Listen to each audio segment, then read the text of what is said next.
Krishna classes में बच्चों आपका स्वागत है। आज आपके लिए नया वीडियो कक्षा 12 और नए पाठ रैखिक प्रोग्रामन से एक प्रश्न आपके लिए बोर्ड परीक्षा के लिए चयन किया है। जो प्रश्न है बच्चों, निम्न व्यवरोधों के अंतर्गत z बराबर 4x प्लस वाई का अधिकतम मान ज्ञात कीजिए। व्यवरोध देखिए बच्चों आपके सामने है। ऐसे प्रश्न को हल करते समय बच्चों सबसे पहले क्या करते हैं, हमें ये देखना होता है कि व्यवरोध में एक्स वाई बड़ा है या छोटा है बच्चों, क्योंकि इसका जब हम क्षेत्रफल निकालते हैं तो इसकी बहुत आवश्यकता होती है। चलिए हम प्रश्न को हल करते हैं और समझते हैं कि कैसे प्रश्न हल करना है। सबसे पहले व्यवरोध को हम इस तरह से लिख सकते हैं, x प्लस वाई बराबर 50, समीकरण 1 कर लेते हैं। दूसरे व्यवरोध को 3x प्लस वाई बराबर 90 कर लेते हैं, समीकरण 2। अब इन दोनों समीकरणों में हम एक बार x बराबर 0 और y बराबर 0 रखते हैं, जिससे हमें दो बिंदु प्राप्त होता है। पहला बिंदु प्राप्त होता है बच्चों 0 50 और दूसरा बिंदु अगर b मान लिया जाए तो प्राप्त होगा 50 और 0। इसी प्रकार अगर दूसरे समीकरण में हम x बराबर 0 और y बराबर 0 रख देते हैं बच्चों, तो इस तरह से हमें तीसरा बिंदु मिल जाएगा 0 90 का, और चौथा बिंदु d मान लिया जाए तो चौथा बिंदु हमें मिलेगा जब हम y बराबर 0 रखेंगे तो x बराबर 30 प्राप्त होगा। यदि हम बच्चों समीकरण 1 और समीकरण 2 को हल कर ले तो कैसे हल करोगे, समीकरण 1 का मान समीकरण 2 में रख लिया जाए तो 3x प्लस वाई बराबर 90 है और दूसरा है x प्लस वाई बराबर 50। इसको जब हम सरल करेंगे तो y से y कैंसिल, 2x का मान आ गया 40, तो x बराबर 20। x का मान यदि हम समीकरण 1 में रख दें, समीकरण 1 में तो क्या हो जाएगा बच्चों, y का मान आ जाएगा 1 में रख दिया जाए, यदि x बराबर 20 तो y का मान 30 आ जाएगा। इस तरह से हमें एक अलग बिंदु p बिंदु अगर मान लें तो हमें मिल रहा 20 और 30। ओके, अब हम इस जो हमें समस्या को हल करना है इसके लिए एक ग्राफ में चित्र बनाते हैं। अगर मान लें हम 1 2 3 4 5, इस तरफ 1 2 3 4 5, 1 2 3 4 5, 1 2, इस तरह से देखिए यहाँ व्यवरोध 50 है, इस तरह से है। तो हमें अगर हम पैमाना मान लें छोटा सा,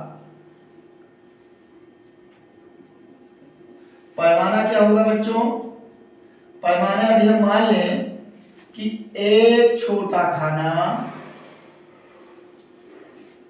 एक छोटा खाना बराबर एक इकाई, एक इकाई नहीं 10 इकाई मान लेंगे, 10 इकाई।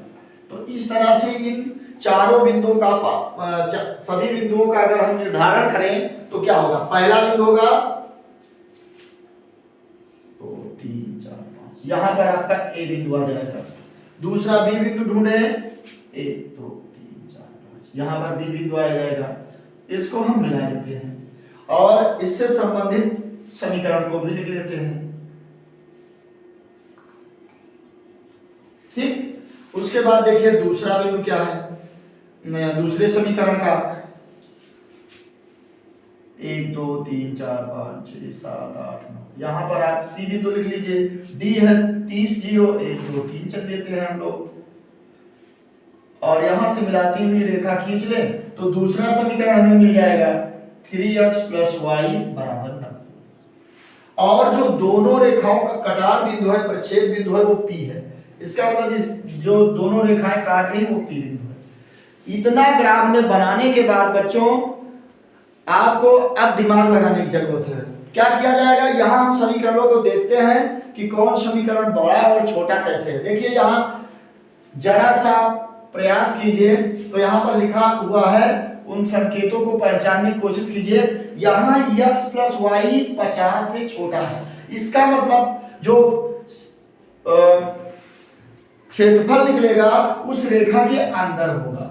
और दूसरी रेखा में भी आप देख रहे हैं कि एक्स वाई छोटा है 90 से, इसका भी चित्र इस तरह से रहेगा क्षेत्रफल। अब ऐसा देखिए यहाँ पर देखिए x जो है और y जो है 0 से बड़ा है। इसका मतलब अब चित्र का निर्धारण किया जाए क्षेत्रफल का, तो क्षेत्रफल कितना होगा, यही आपका क्षेत्रफल घेरा क्षेत्रफल बन जाएगा। कैसे बच्चों, फिर एक बार पूरा देख लीजिए। पहली रेखा के अंदर, क्योंकि रेखा में x y 50 से छोटा है, दूसरी रेखा में भी x y 90 से छोटा है, तो आपका क्षेत्रफल निर्धारित हो गया। अब हमें यहाँ देखना होता है कि इस क्षेत्रफल को कौन कौन बिंदु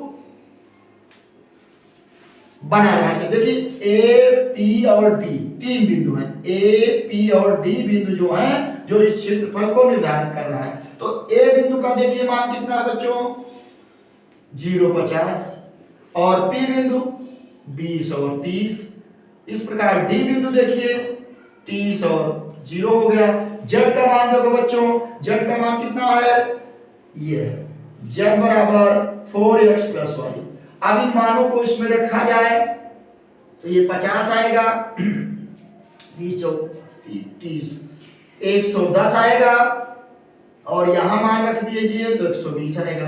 अब प्रश्न को ध्यान से पढ़िए। इस प्रश्न में लिखा हुआ था कि निम्न अवरोधों के अंतर्गत जेड का मान अधिकतम मान ज्ञात कीजिए। अधिकतम का अब इसमें देखना कौन अधिकतम आया है, तो बच्चों साफ साफ है कि 120 जो आया है यही अधिकतम है। अब कितने बिंदुओं पर आया है, 30 और 0। यहां लिखेंगे x बराबर 30, y बराबर 0 पर अधिकतम मान कितना है बच्चों, 120 आया है, अधिकतम मान 120। इसी प्रकार प्रश्नों को आपको हल करना होगा। बच्चों हमारे इन वीडियो को लाइक कीजिए, सब्सक्राइब कीजिए और शेयर कीजिए, और नए नए वीडियो हम आपके सामने लाते रहेंगे। धन्यवाद।